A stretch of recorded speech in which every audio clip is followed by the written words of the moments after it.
We are in the closing weeks to the general election, and congressional candidates running in Oregon's 4th district are sharing their views on top issues like border control and immigration. Thank you for joining us. I'm Matt Templeman. Renee is off tonight. We'll have an update on her shortly. We do have team coverage tonight with Jennifer Singh covering the incumbent, Congresswoman Val Hoyle's views, and Julio Mora Rodriguez covering her Republican opponent, Monique DeSpain's stance. Both are live in the studio tonight. We'll start with Julio, who spoke with Monique about a recent trip she took to the southern border in Arizona. Julio? Yeah, Matt, Monique DeSpain says she thinks the country has needed a stronger border policy and immigration reform for decades. For her, this is an issue of national security. It's one of the reasons she went down to the border. She wanted to see it for herself.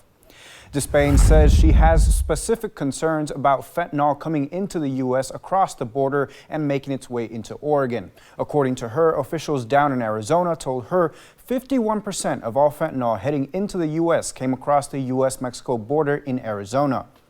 She says she will be willing to serve on any congressional committee dealing with national security if elected. Despite being critical of the current administration, DeSpain says she'll work with anyone if elected to help deal with the border situation. I'll work with anybody, any party, any president that takes American safety as a #1 priority. It's in the Constitution. It's a primary function of the federal government.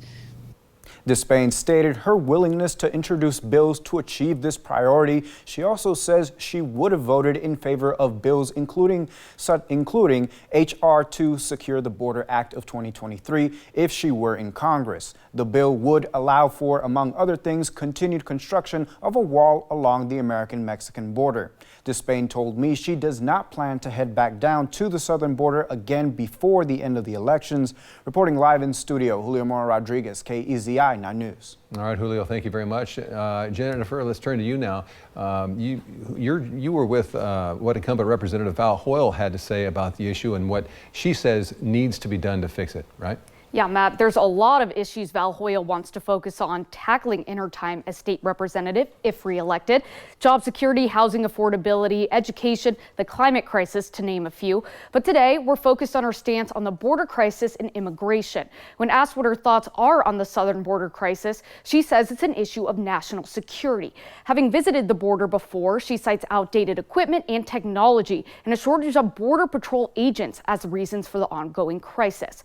She also says those issues contribute to the flow of dangerous drugs coming into the U.S., adding to our nation's drug crisis.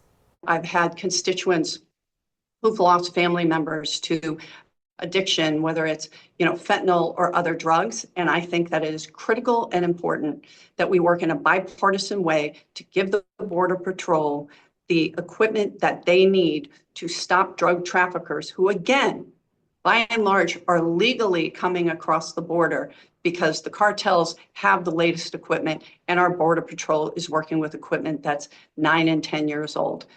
But something she also wants to make clear is her stance on immigration, which she calls, quote, the foundation of this country and who we are.